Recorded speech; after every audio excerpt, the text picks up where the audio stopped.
بسم اللہ الرحمن الرحیم۔ آپ صلی اللہ علیہ وسلم کے رخسار آپ صلی اللہ علیہ وسلم کے رخسار مبارک ہموار پرگوشت اور نرم تھے، جس کی وجہ سے آپ صلی اللہ علیہ وسلم حسین اور خوشنما معلوم ہوتے تھے۔ گردن مبارک آپ صلی اللہ علیہ وسلم کی گردن مبارک چاند کی طرح صاف و شفاف اور خوبصورت تھی، ایسا معلوم ہوتا تھا کہ گویا کسی گڑیا کی گردن تھی۔ سر مبارک حضور صلی اللہ علیہ وسلم کا سر مبارک اعتدال کے ساتھ عظیم تھا، اتنا بڑا نہیں تھا کہ دیکھنے میں برا معلوم ہو۔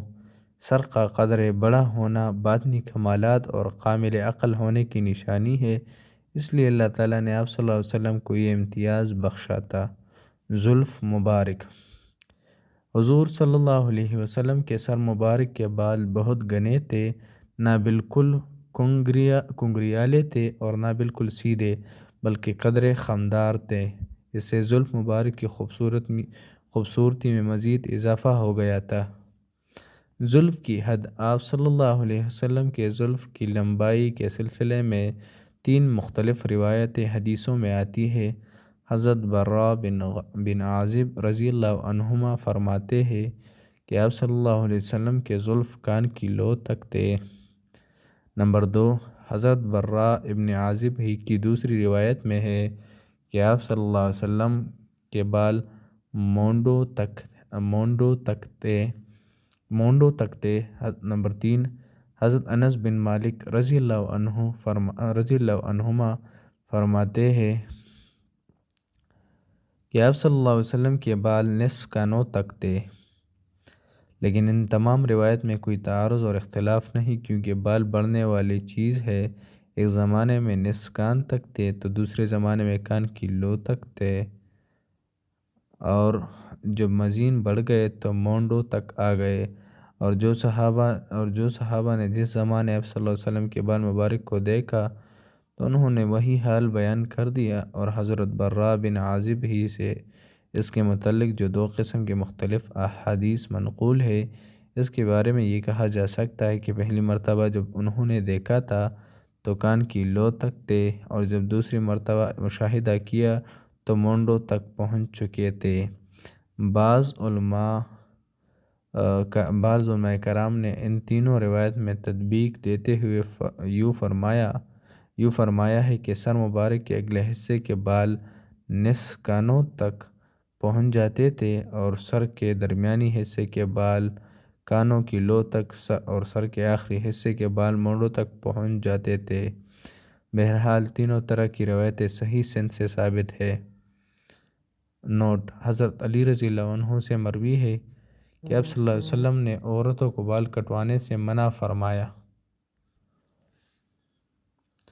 اور صحابیات رضی اللہ عنہما میں سے کسی بھی سر کے بال کٹوانا ثابت نہیں، اور یہ حقیقت ہے کہ عورتوں کے بال جتنے بڑے ہوتے ہیں اس کی خوبصورتی میں اتنا ہی اضافہ ہوتا ہے، لیکن آج کل کا دور بالکل الٹا ہو چکا ہے کہ عورتیں بال کٹوانے کو فیشن سمجھ رہی ہے۔ یہ بہت بری اور غلط رسم چل پڑی ہے۔ اس فیشن پر عمل کرنے کی وجہ سے آپ صلی اللہ علیہ وسلم کے پاک ارشاد کی کلی مخالفت ہو رہی ہے۔ ان بال کٹوانے والی عورتوں کو سوچنا چاہیے کہ اسلام نے ان کو جو حقوق عطا کیے ہیں اس کی نظیر مثال کسی اور مذہب میں نہیں ملتی۔ اسلام سے پہلے عورتوں کو گری ہوئی نظروں سے دیکھا جاتا تھا، مگر اسلام نے اس کو گھر کا ملکہ بنایا، لہٰذا وہ اس احسان عظیم کو یاد رکھے اور اسلام کے دستور حیات کو اپنانے کی کوشش کرے۔ اس طرح یہ بھی یاد رکھنا چاہیے کہ عورتوں کو اپنے بالوں کے ساتھ کسی دوسرے انسان کے بال جوڑنا اور اس کی چوٹی بنانا جائز نہیں ہے۔ سرکار دو عالم صلی اللہ علیہ وسلم نے ایسی عورتوں پر لعنت فرمائی ہے، اور ایک روایت میں اسے فَإِنَّا زور کہا گیا ہے، یعنی وہ جھوٹ کو آراستہ کر رہی ہے۔ لہٰذا اپنے بالوں کے ساتھ دوسرے انسانی بالوں کا جوڑنا فریب اور دھوکہ دینا ہے اور حضور صلی اللہ علیہ وسلم کی لعنت کے مستحق بننا ہے۔ اس لیے اپنے بالوں کے ساتھ کسی انسانی بالوں کو نہ جوڑے، البتہ دیگر حیوانات کے بالوں کو چوٹی بنا کر استعمال کرنا جائز ہے۔ آپ صلی اللہ علیہ وسلم کے سفید بال۔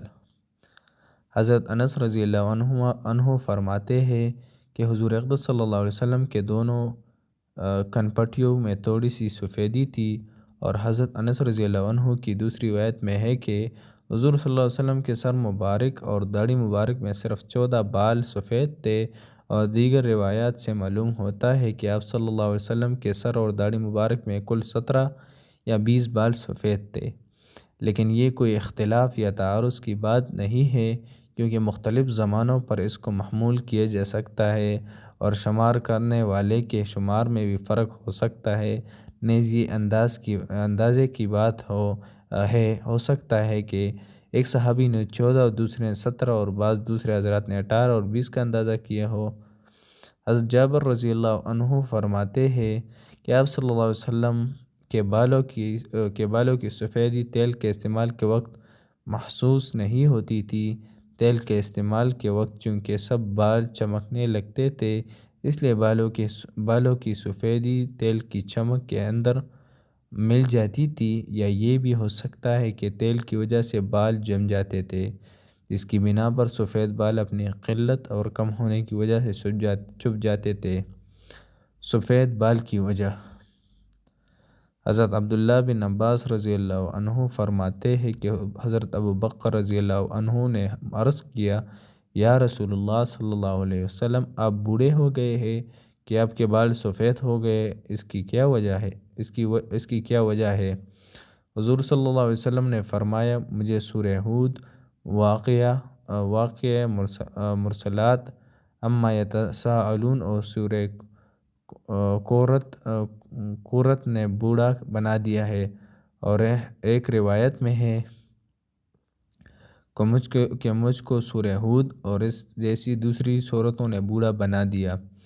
ایک اور حدیث میں آیا ہے کہ حضور اقدس صلی اللہ علیہ وسلم ایک مرتبہ اپنے دولت قدہ سے تشریف لاتے ہوئے اپنی داڑھی مبارک پر ہاتھ پھیر رہے تھے۔ حضرت ابو بکر رضی اللہ عنہ اور عمر رضی اللہ عنہ مسجد میں تشریف فرما تھے۔ حضرت ابو بکر رضی اللہ عنہ یہ منظر دیکھ کر عرض کیا، یا رسول اللہ صلی اللہ علیہ وسلم، میرے ماں باپ آپ پر قربان ہوں۔ کس قدر جلدی آپ صلی اللہ علیہ وسلم پر بڑھاپا آ گئے، اور یہ کہہ کر رونے لگے اور آنسو جاری ہو گئے۔ حضور صلی اللہ علیہ وسلم نے فرمایا، سورہ ہود جیسی صورتوں نے مجھے بوڑھا کر دیا۔ علماء کرام فرماتے ہیں کہ سورہ ہود اور اس جیسی دیگر صورتوں سے مراد وہ صورتیں ہیں جن صورتوں میں قیامت، جہنم اور بدبخت لوگوں کے انجام وغیرہ کا ذکر آیا ہے، کیونکہ یہ تمام آخرت کے احوال ہیں جو بہت ہی حیران کن اور خطرناک ہوں گے۔ چونکہ ایک حدیث شریف میں آیا ہے کہ حضور صلی اللہ علیہ وسلم نے فرمایا، جو امور آخرت کے متعلق میں جانتا ہوں، اگر تمہیں معلوم ہو جائے تو تم ہنسنا بہت ہی کم کر دیتے اور اکثر اوقات روتے رہا کرتے، حتیٰ کہ بیوی کے پاس جانا چھوڑ دیتے۔ امام زمخشری رحمہ اللہ نے فرماتے ہیں کہ میں نے ایک کتاب میں دیکھا ہے کہ ایک شخص شام کے وقت بالکل کالے بال والا جوان تھا، ایک ہی رات میں بالکل سفید بال والا ہو گیا۔ لوگوں نے اس کی وجہ پوچھی تو اس شخص نے کہا کہ میں نے رات میں قیامت کا منظر دیکھا ہے کہ لوگوں کو زنجیروں سے کھینچ کر جہنم میں ڈالا جا رہا ہے۔ اس کی دہشت اور حیت مجھ پر ایسی غالب ہوئی کہ ایک ہی رات میں مجھے اس حالت میں پہنچا دیا، یعنی پورے بال سفید ہو گئے۔ ہم سب کو اس سے سبق حاصل کرنا چاہیے کہ ہم کو بھی ایک دن اس دنیا سے جانا ہے، اور آخرت، قبر اور حشر والی زندگی سے دوچار ہونا ہے، وہ حساب بھی دینا ہے۔ اگر ہم اس بات کو ہمیشہ اپنے فکر اور ذہنوں میں بٹائے رکھے تو دینی اور دنیوی ہر دو اعتبار سے کامیابی ہو سکتی ہے۔ اس لیے ایک بزرگ نے اپنے گھر میں ایک قبر کھود رکھی تھی، اور روزانہ اس قبر میں اتر کر کچھ دیر اس میں لیٹتے اور اپنے نفس سے کہتے کہ ایک دن تمہیں اس طرح قبر میں اتارا جائے گا، ممکن نکیر تمہارے پاس آئیں گے اور تمہاری زندگی کے بارے میں سوال کریں گے۔ اس طرح وہ بزرگ فکر آخرت تازہ کرتے تھے۔ نیز صوفیاء کرام نے ایک بات یہ بھی بتائی ہے کہ اگر انسان قبر کو ہمیشہ یاد کرتا رہے گا تو وہ کبھی بھی گناہ نہیں کر سکتا، گویا گناہوں سے بچنا کا نقصہ ہے۔ شرح السنہ میں لکھا ہے کہ ایک صاحب کو حضور صلی اللہ علیہ وسلم کی خواب میں زیارت ہوئی۔ انہوں نے پوچھا، یا رسول اللہ صلی اللہ علیہ وسلم، مجھے یہ حدیث پہنچی ہے کہ آپ صلی اللہ علیہ وسلم نے ارشاد فرمایا ہے کہ سورہ ہود نے مجھے بوڑھا بنا دیا، کیا بات ہے، یعنی اس کا کیا مطلب ہے؟ حضور اقدس صلی اللہ علیہ وسلم نے ارشاد فرمایا، اس میں ایک آیات ہے جس نے مجھے بوڑھا کر دیا، وہ آیات یہ ہے، یعنی دین پر ایسی مضبوطی کے ساتھ جمے رہو جیسا کہ اللہ نے حکم دیا ہے۔ اس لیے بزرگان دین کہتے ہیں کہ استقامت 1000 کرامتوں سے افضل ہے۔